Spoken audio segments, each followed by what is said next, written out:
The rain came down in sheets, turning Michigan Avenue into a river of reflected neon and streetlight.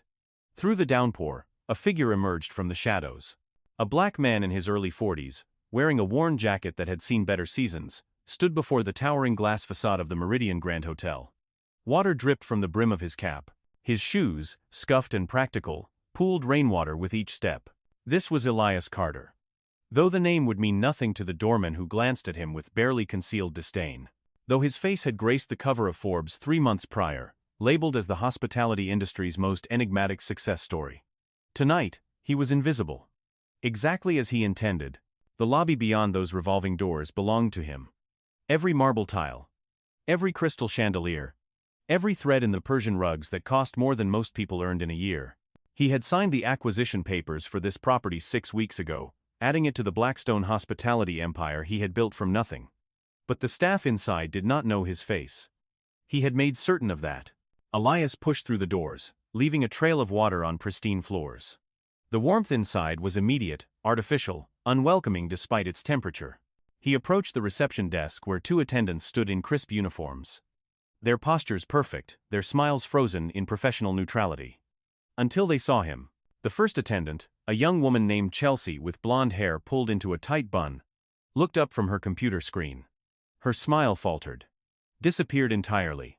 She exchanged a glance with her colleague, a thin man whose name tag read Marcus.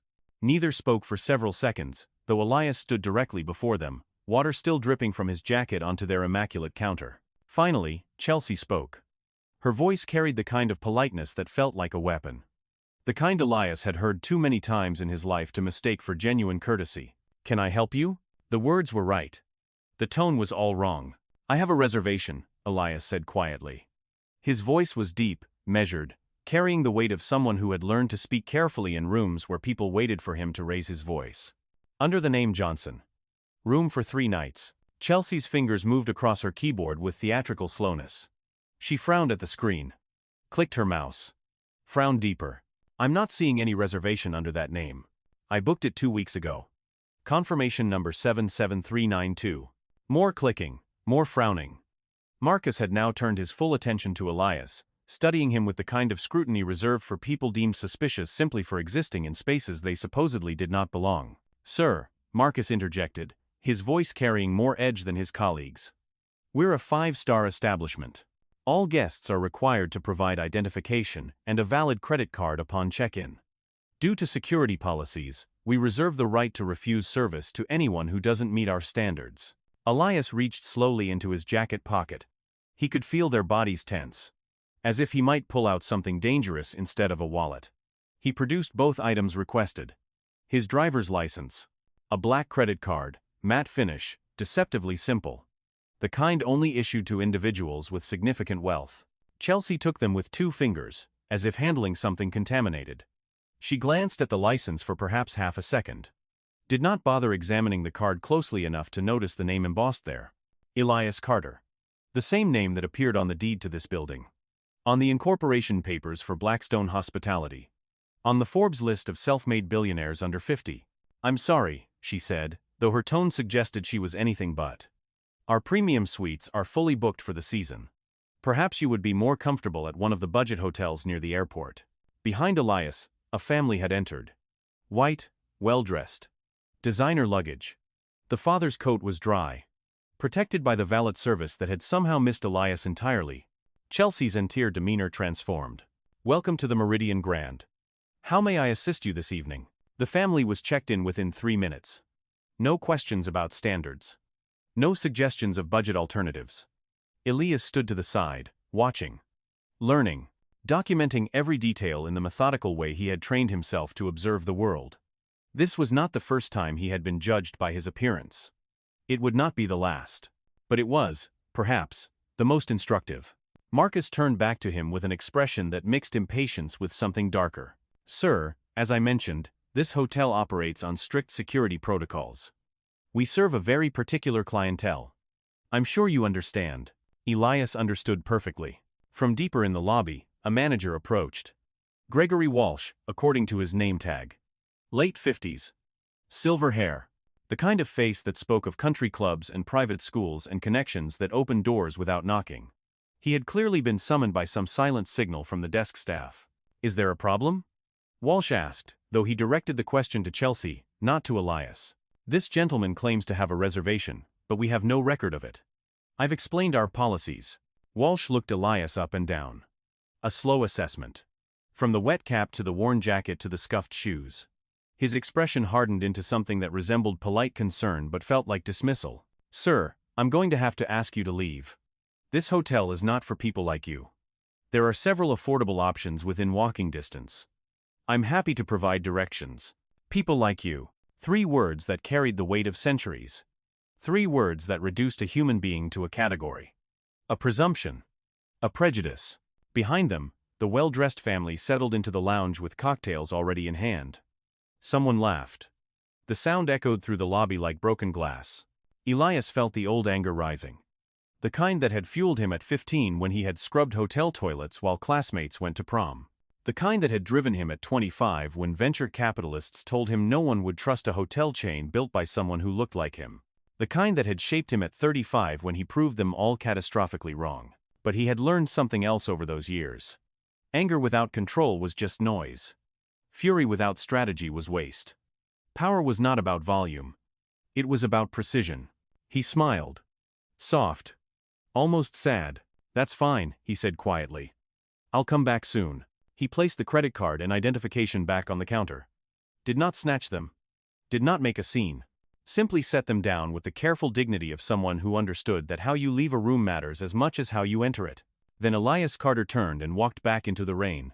The doors closed behind him with a whisper.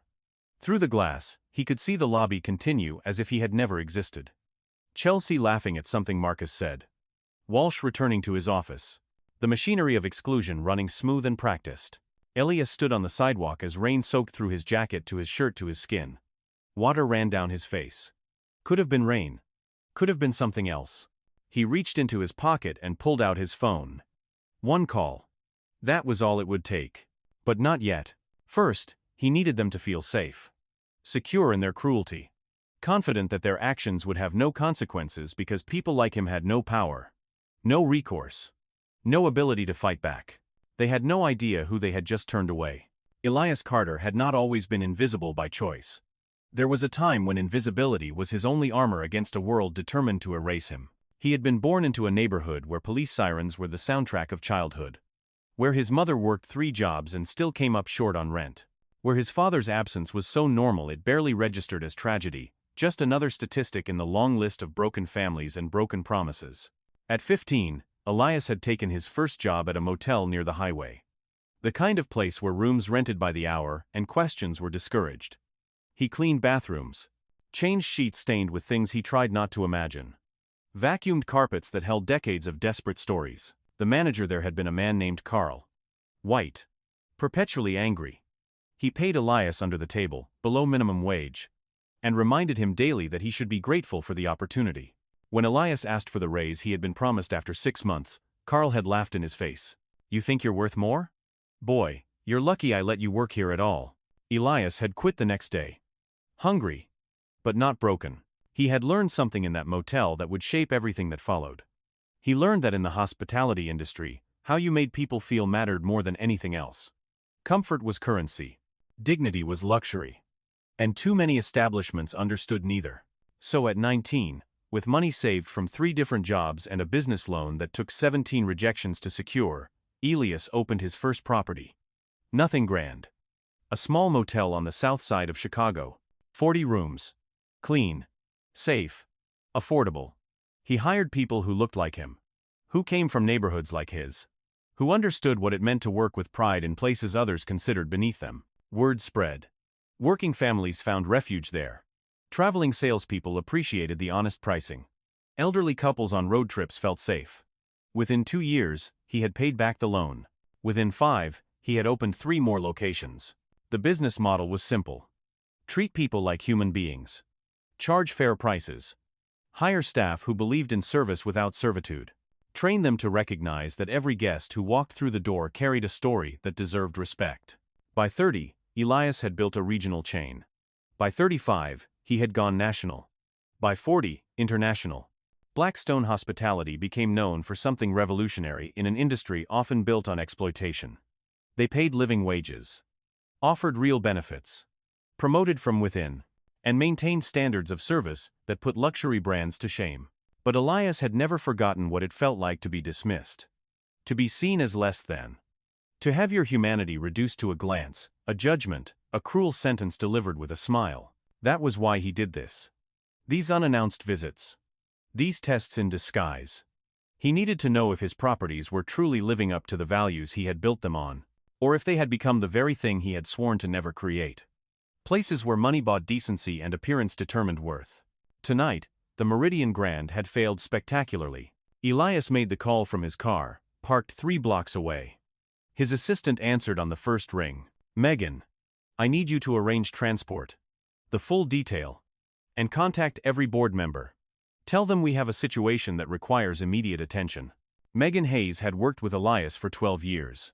She was a white woman from Connecticut, daughter of old money, and one of the few people in his life who had earned his complete trust.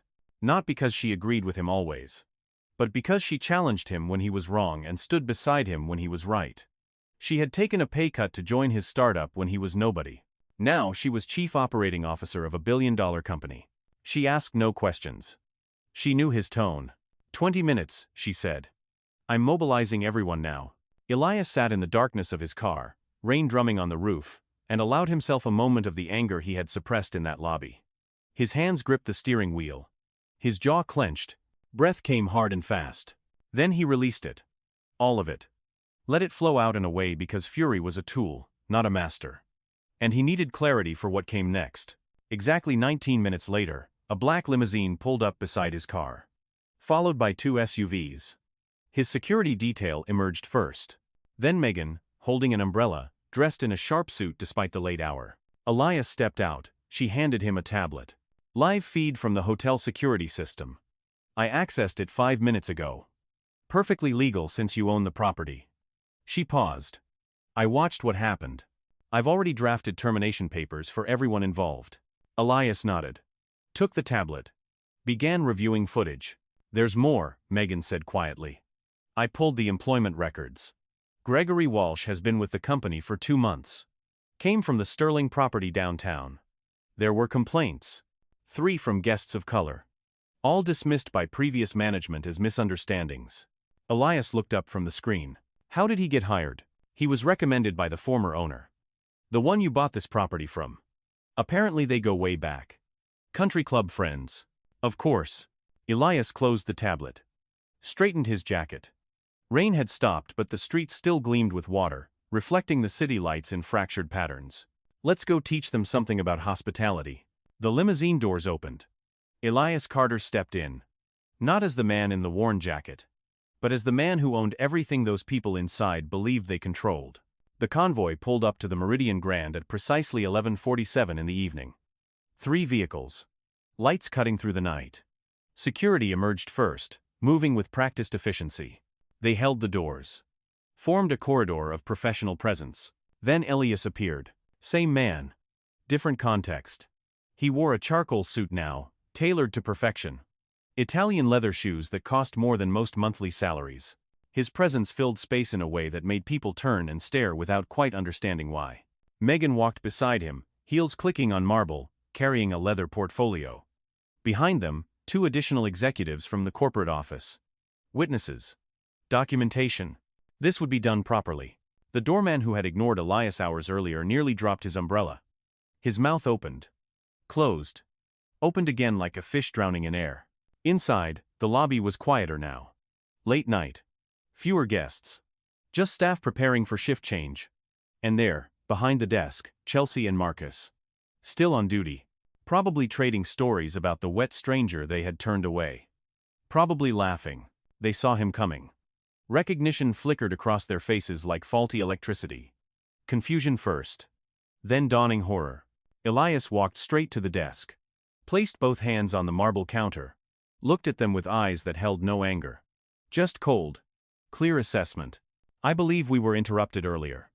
Let's finish that conversation." Chelsea's face had gone white. Marcus looked like he might pass out. From his office, Gregory Walsh emerged, drawn by the commotion. He stopped mid-stride when he saw the entourage. The security. The executives. And in the center of it all, the man he had dismissed with 3 words. "This hotel is not for people like you." Walsh's professional mask cracked. His confidence shattered into something resembling panic. Elias did not raise his voice. Did not need to. "My name is Elias Carter. I am the founder and CEO of Blackstone Hospitality Group. As of 6 weeks ago, I am also the owner of this hotel. Every inch of it. Including the desk you're standing behind. Including the office you're about to be escorted from." The silence that followed was absolute. Even the ambient music seemed to pause. Megan stepped forward, opening her portfolio. At approximately 8:30 this evening, Mr. Carter attempted to check in under an assumed name. This is a practice he employs regularly to assess service quality at our properties. What followed was a systematic pattern of discrimination, dismissal, and violation of every principle our company was founded upon. She placed a tablet on the counter, queued up the security footage. Every moment. Every glance. Every cruel word. Documented in high definition. Chelsea began crying. Quiet sobs that shook her shoulders. Marcus had his hand over his mouth, eyes wide with the realization that his life had just fundamentally changed. Walsh tried to speak, his voice came out strangled. "Mr. Carter. We didn't know who you were. If we had known." "Stop."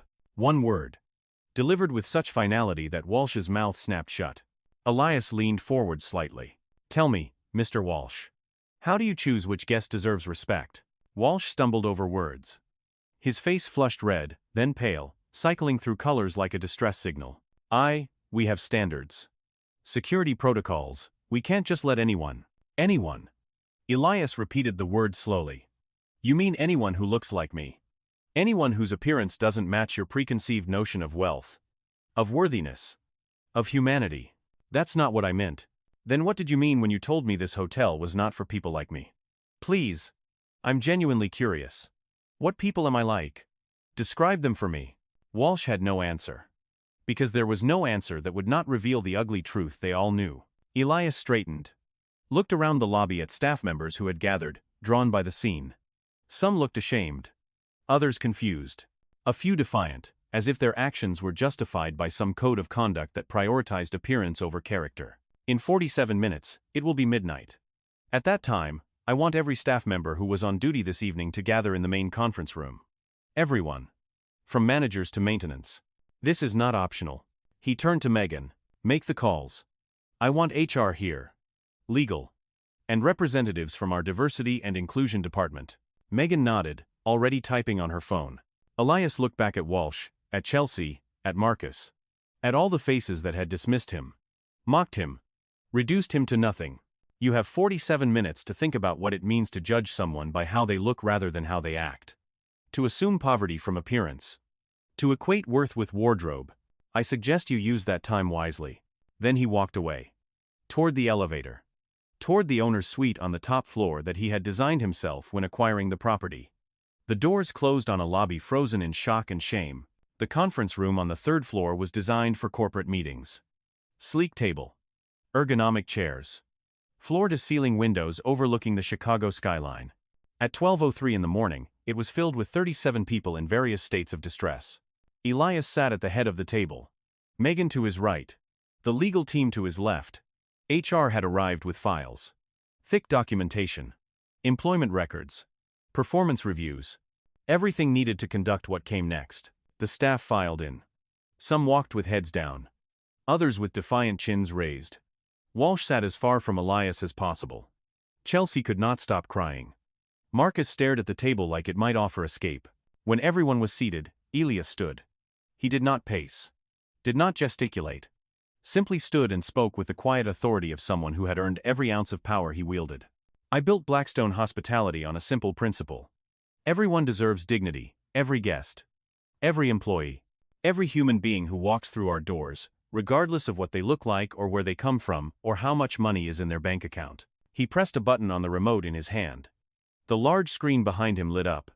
Security footage. Time-stamped. Dated. Undeniable. Tonight, I witnessed a complete failure of that principle. What you're about to see is not an aberration. It's a revelation. This is what happens when we forget why we exist. When we allow prejudice to masquerade as policy. When we confuse class with character. The footage played. Chelsea's face transforming from neutral to disgusted. Marcus suggesting budget hotels near the airport. Walsh delivering his dismissal with the confidence of someone who believed he would face no consequences. The family checking in immediately after, receiving treatment so different it looked like a scene from two separate hotels. When it finished, the room remained silent. Elias let that silence stretch. Let it become uncomfortable. Let it press against everyone present until breathing felt difficult. Some of you are wondering if I'm going to fire everyone in this room. The answer is no. Because while what happened tonight was inexcusable, I recognize that culture comes from the top. Leadership sets the tone.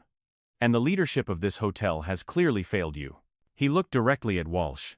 Mr. Walsh. You're terminated. Effective immediately. Security will escort you out.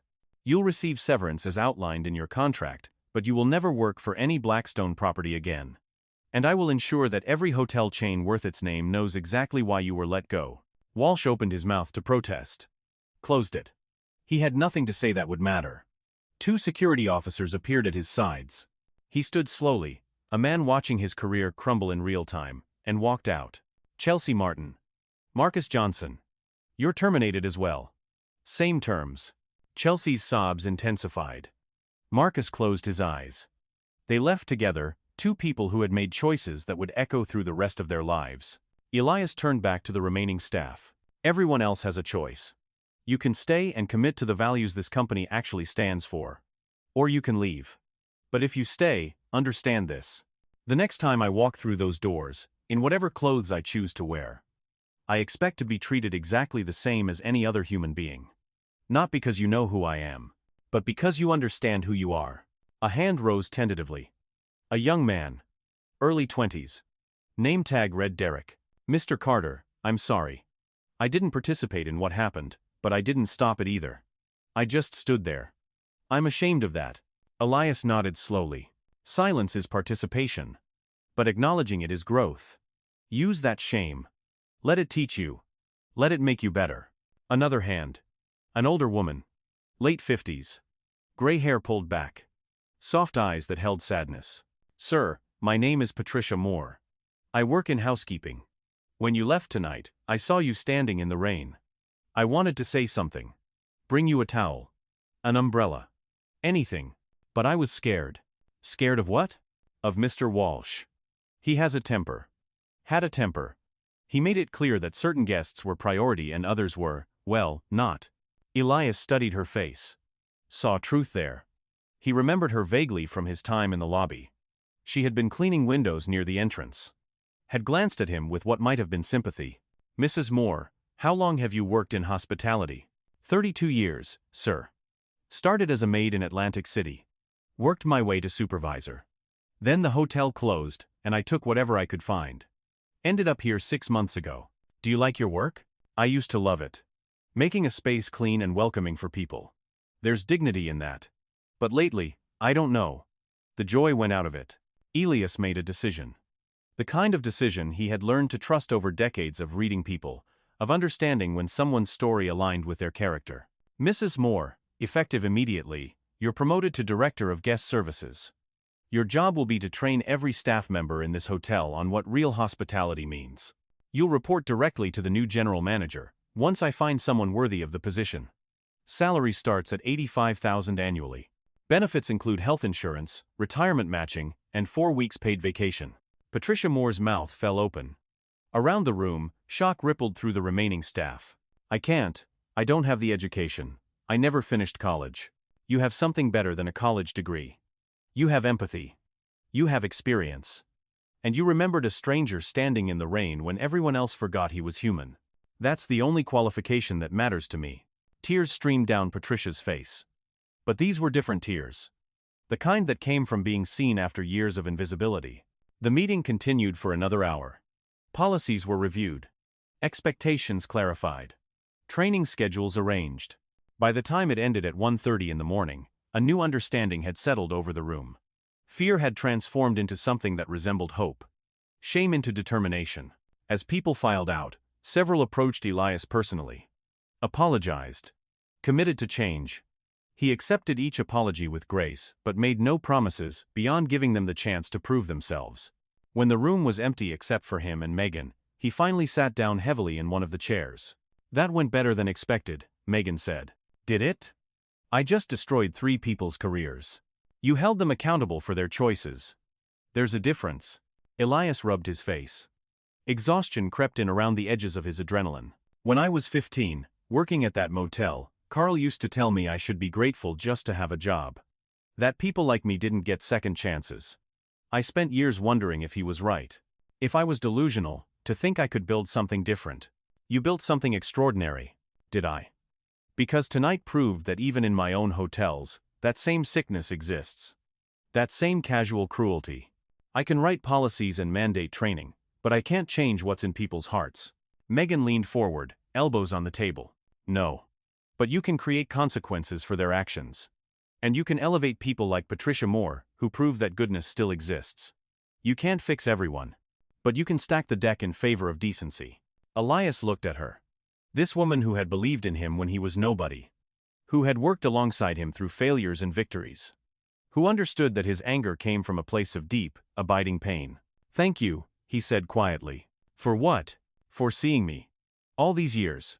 For never pretending the world was fair when it wasn't.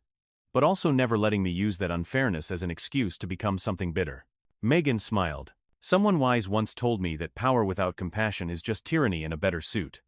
I'm just reminding you of your own philosophy."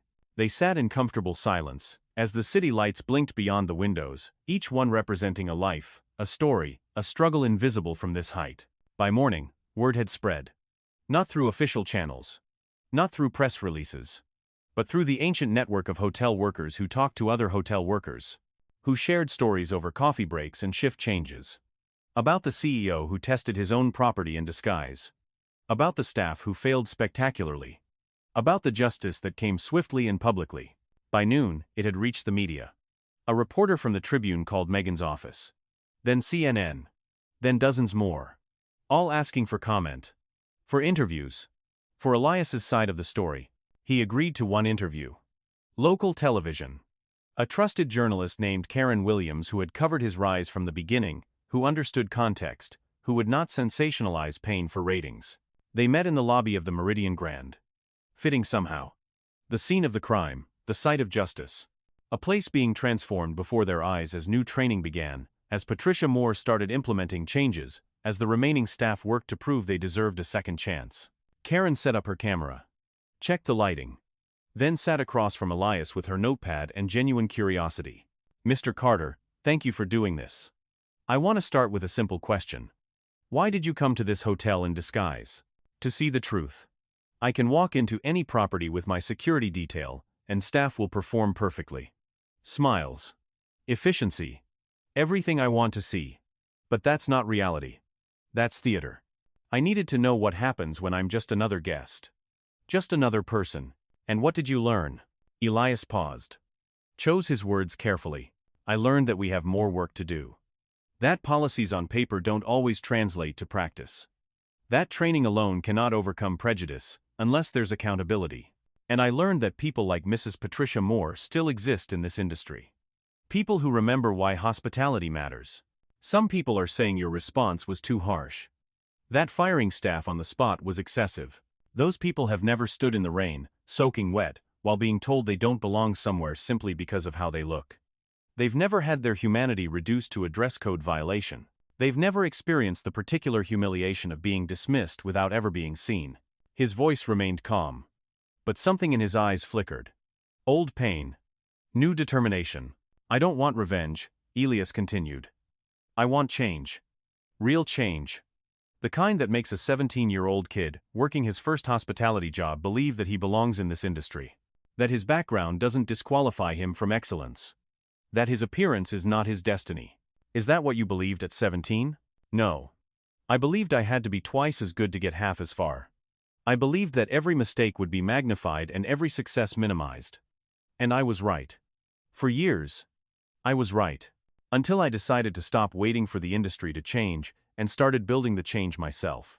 Karen glanced at her notes, then back at Elias. "What happens now? To this hotel? To your company?" We're implementing what I'm calling respect before service protocol. Every Blackstone property will undergo intensive retraining. Mystery shoppers from diverse backgrounds will visit regularly. Complaints will be investigated immediately and transparently. And we're creating an anonymous reporting system so that staff can call out discriminatory behavior without fear of retaliation. That sounds expensive. It is.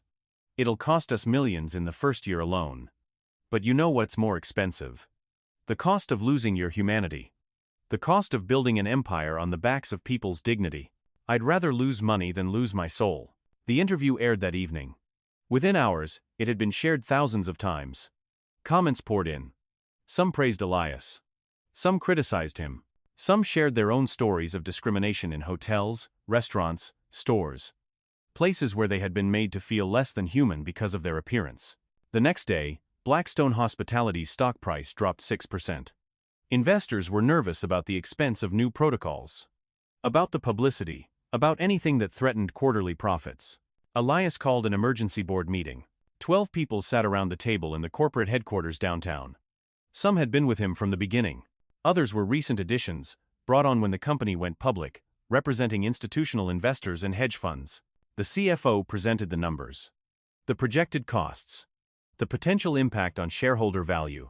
When he finished, silence filled the room. Then Richard Morrison, a board member from one of their largest institutional investors, spoke. Elias, I respect what you're trying to do. But we have a fiduciary responsibility to shareholders. This is going to hurt our bottom line significantly. In the short term, yes. In the current market, the short term is all that matters. We're facing economic uncertainty. Rising costs. Competition from emerging brands. We can't afford to be idealistic right now. Elias stood. Walked to the window overlooking the city. His city. The place he had built his dream against every odds stacked against him.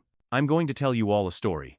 When I was 23, I was trying to secure financing for my third property. I met with 47 different banks. 47. Every single one turned me down. Said my business model was too risky. That I lacked experience. That the market was saturated. He turned back to face them. The 48th bank said yes. A small regional bank. The loan officer was a woman named Dorothy Chen. She told me later that she approved my loan not because my numbers were perfect, but because she believed in what I was trying to build. She said the world needed more people who cared about doing things right rather than just doing things profitably. That's a nice story, Morrison said. But Dorothy Chen wasn't responsible to shareholders demanding quarterly growth. Actually, she was. But she understood something that you all seem to have forgotten. Long-term value isn't built on exploitation. It's built on trust. On reputation. On being the kind of company that people want to work for and stay at. This isn't idealism. It's smart business. Elias placed both hands on the table. Here's what's going to happen. We're implementing every reform I announced. We're spending the money. We're taking the short-term hit. And if you don't like it, you can sell your shares. Because I still control 51% of this company. And I didn't build Blackstone to become another faceless corporation that values profits over people. The room erupted. Arguments. Protests. Morrison stood, face flushed with anger. You're going to destroy this company with your crusade. Or I'm going to save it from becoming the kind of company that deserves to be destroyed. The meeting ended badly. 3 board members resigned within the week. The stock dropped another 4%. Financial analysts predicted disaster. But something else began happening. Applications for jobs at Blackstone Hospitality increased by 300%. People wanted to work for a company that stood for something. That protected its workers. That treated guests with genuine respect regardless of appearance or background. Customer satisfaction scores started climbing. People who had never considered Blackstone before began booking rooms. They posted on social media about their experiences. About staff who remembered their names. About service that felt personal rather than performative. 6 months later, the numbers told a different story. Occupancy rates were up. Employee retention had improved by 40%. Customer loyalty had reached industry-leading levels. And the stock price had not only recovered but exceeded its previous high. Richard Morrison sent Elias an email. 4 words. You were right. Sorry. Elias never responded. He had learned long ago that vindication mattered less than integrity. One evening, nearly a year after that night in the rain, Elias returned to the Meridian Grand. Unannounced. Wearing jeans and a casual jacket. Testing again. Always testing. He walked through the doors. The lobby had been redesigned. Warmer now. More welcoming. Art from local artists, many of them people of color, lined the walls. At the desk stood a young woman he didn't recognize. New hire. She looked up and smiled. Genuine warmth in her expression. Good evening, sir. Welcome to the Meridian Grand. How can I help you today? No judgment. No assessment. Just welcome. Elias felt something tight in his chest loosen. I don't have a reservation. Do you have any rooms available? Let me check for you, she typed quickly, professionally. We do. We have several options. I can show you what's available, and you can choose what works best for you. Simple. Dignified. Exactly as it should be. While she prepared his room key, Patricia Moore emerged from the back office. She saw Elias and her face lit up. Mr. Carter. I didn't know you were visiting today. That's the point, Patricia. How are things? Wonderful. Challenging. We had a situation last week with a guest who was upset about noise from a neighboring room. But the staff handled it perfectly. Moved him to a quieter floor. Offered a complimentary breakfast. He left a glowing review. Pride filled her voice. The kind that comes from building something meaningful. And the team? Growing. Learning. We had someone make a mistake. Assumed a guest couldn't afford our restaurant because of how they were dressed. But another staff member caught it. Pulled them aside. Reminded them of our protocols. It was handled internally. No harm done. That's exactly what I wanted to hear. Not that mistakes don't happen. But that when they do, the system corrects itself. The young woman at the desk handed Elias his key. You're all set. Room 1214. Enjoy your stay. And if you need anything at all, please don't hesitate to call the front desk. Elias took the key. Looked at her name tag. Jennifer. Thank you, Jennifer. You have a gift for this work. Don't let anyone tell you otherwise. She blushed slightly, pleased but professional. That means a lot, sir. Have a wonderful evening. Elias rode the elevator up. Walked the quiet hallway.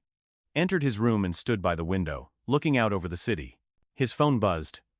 Megan, how's the surprise inspection going? Perfect. Which is the best possible outcome. Not as dramatic as last time. Drama is overrated. I'll take boring competence over exciting failure any day. He ended the call and continued staring out at the lights. Each one a story. Some filled with struggle. Some with success. Most with both. There was a knock at his door. When he opened it, Patricia stood there with a tray. I thought you might be hungry. Took the liberty of bringing up a late dinner. On the house. Elias smiled. You didn't have to do that. I know. But it's what we do here now. We take care of people. She set the tray on the desk. Turned to leave. Then paused. Mr. Carter, can I tell you something? Of course. Before you came along, before that night, I had forgotten why I loved this work. I was just going through motions. Collecting a paycheck. Surviving. But you reminded me that hospitality isn't about buildings or beds or fancy lobbies. It's about seeing people. Really seeing them. And letting them know they matter. Her eyes were damp, but her smile was real. Thank you for that. Thank you for giving an old woman a second chance. Patricia, you gave yourself that chance. I just recognized what was already there. She nodded. Left quietly. The door closed with a soft click. Elias sat by the window and ate in silence. The food was good. The room was comfortable. But what filled him was something else. A sense that maybe, just maybe, he had built something that would outlast him. Something that would continue to stand for dignity and respect long after he was gone. His phone buzzed again. This time, a news alert. Another hotel chain had announced new diversity initiatives. Cited Blackstone as inspiration. Referenced the power of accountability. Change was spreading. Slowly. Imperfectly. But spreading. Elias finished his meal. Set the tray aside. And allowed himself a moment of quiet satisfaction. Not pride. Not arrogance. Just the simple peace that comes from knowing you tried to leave the world slightly better than you found it. Outside his window, Chicago gleamed in the darkness. Millions of lights. Millions of lives. Some would face discrimination tomorrow. Some would overcome it. Some would perpetuate it. The work was never finished. But tonight, in this hotel, in this moment, things were a little bit better. And that was enough. 3 years after that rainy night, Elias Carter stood on a stage at the National Hospitality Conference in Las Vegas. 5,000 industry professionals filled the ballroom. He had been asked to deliver the keynote address. The lights dimmed. A screen behind him showed the Blackstone Hospitality logo. Then it faded to footage of that night at the Meridian Grand. The security camera recording. The dismissal. The humiliation. The room went silent.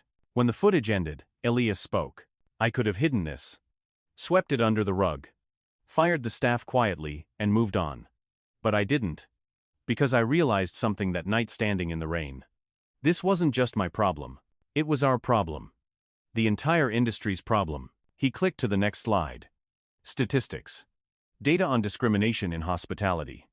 Numbers that told a story of systemic failure. We have built an industry that serves some people beautifully and treats others as if they don't exist. We have created spaces of luxury that depend on whose body occupies them.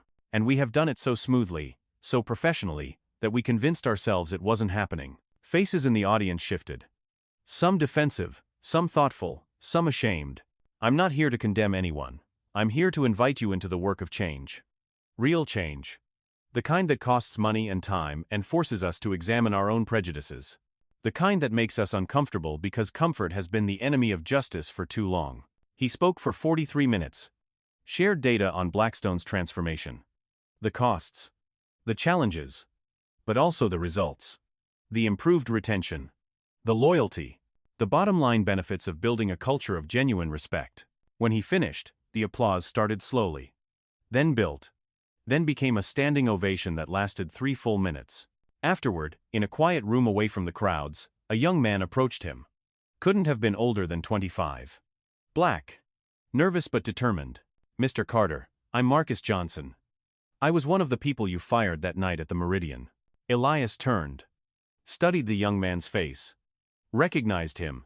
The desk clerk who had suggested budget hotels near the airport. I remember you. I wanted to tell you something. After you fired me, I was angry. Felt like you'd destroyed my life over one mistake. Spent months blaming you. Elias waited. Let him speak. But then I started working at a diner. Minimum wage.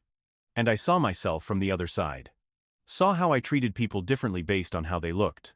How I made assumptions. How I used my tiny bit of power to make others feel small because it made me feel bigger. Marcus's voice cracked slightly. You didn't destroy my life. You saved it. You forced me to see who I was becoming. And I've spent the last 3 years trying to be better. I'm in community college now. Hospitality management. Want to work in this industry the right way. Want to build the kind of places you've built. Elias felt emotion rising. Pushed it down. Stayed centered. That takes courage. To examine yourself honestly. To admit mistakes. To change. Will you ever give me another chance? To work for Blackstone. Elias considered. Looked at this young man who had traveled here to find him. To confess.